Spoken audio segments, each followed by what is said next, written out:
Hi guys. അപ്പോൾ നമ്മുടെ plumbing ഏതാണ്ട് തീർന്നുകൊണ്ടിരിക്കുകയാണ്.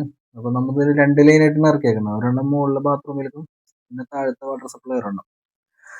പിന്നെ ഒരെണ്ണം മോട്ടറിലേക്ക് ടാങ്കിൽ കയറാൻ വേണ്ടിയിട്ട് ഒരു പൈപ്പ് ഇട്ടിട്ടുണ്ട്. പിന്നെ ഒരെണ്ണം വാട്ടർ കണക്ഷൻ, കോർപ്പറേഷൻ വാട്ടറിൻ്റെ ഒരു കണക്ഷൻ, വാട്ടർ കണക്ഷനോട് ലൈൻ കണക്ഷൻ കയറ്റിയിട്ടുണ്ട് കേട്ടോ.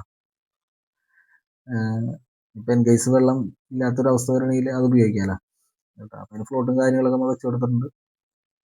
പിന്നെ സെപ്പറേറ്റ് പൈപ്പ് വേറെ എക്സ്ട്രാ ഇട്ട് നിർത്തിയിട്ടുണ്ട്. കാരണം ഇപ്പം ഫ്ലോട്ടോ കാര്യങ്ങളൊക്കെ ഉപയോഗിക്കണമെങ്കിൽ വെള്ളത്തിന് വേണ്ടിയിട്ട് അതിന് വേണ്ടിയിട്ട് ഒരു പൈപ്പ് ഇട്ട് വെച്ചിട്ടുണ്ട് കേട്ടോ. അതിവിടെ ടാങ്ക് ഉണ്ടായിരുന്ന പഴയ ടാങ്ക് തന്നെയാണ്. അപ്പോൾ അതിൻ്റെ ടാങ്ക് കണക്ഷൻ മാറ്റി, ഒരു ടാങ്ക് കണക്ഷൻ അത് മാറ്റി 1.5 ആക്കിയിട്ടുണ്ട്. പിന്നെ ഇവിടെ വേറെ എക്സ്ട്രാ ഒരു ടീം കൂടി ഇട്ട് വെച്ചിട്ടുണ്ട്. ഇൻ കേസ് ഒരു ടാങ്ക് കൂടി വെക്കണമെങ്കിൽ അതിന് ആഡ് ചെയ്യാം. ഇപ്പോൾ വേനൽക്കാലമായി കഴിഞ്ഞാൽ വെള്ളത്തിനൊക്കെ ബുദ്ധിമുട്ടായി കഴിഞ്ഞാൽ ഒരു ടാങ്ക് കൂടി ആഡ് ചെയ്തിട്ട് വാട്ടർ കണക്ഷൻ കയറ്റിയാൽ മതിയല്ലോ. അപ്പോൾ അതിനുള്ള ഒരു ഇതും കൂടി നമ്മൾ ഇട്ട് വെച്ചിട്ടുണ്ട് കേട്ടോ. അപ്പോൾ എല്ലാവരും വീഡിയോ വാച്ച് ചെയ്യുക. പിന്നെ സ്പൈസർ ക്ലാമ്പാണ് നമ്മൾ ഇട്ട് വെച്ചേക്കുന്നത് കേട്ടോ. എല്ലാവരും വീഡിയോ വാച്ച് ചെയ്യുക. Thank you for watching. Okay guys.